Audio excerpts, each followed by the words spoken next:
Welcome back to another fans. Today we are going to talk about how to check IMEI SV in Oppo phone. Guys, you don't know where is your IMEI SV.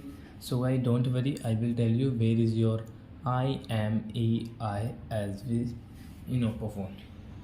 So before starting video friends, I want to tell you, if you are new in my channel and you are watching video first time, so first of all go and subscribe my channel, click the bell icon and like my videos.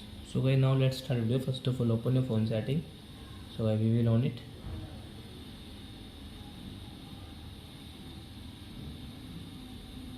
Scroll it, about phone, status,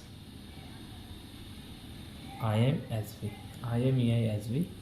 So guys, you can check from this setting, IMEI SV in Oppo phone.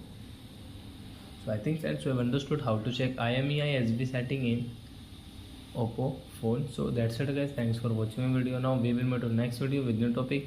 Before guys, please go and like and subscribe my channel.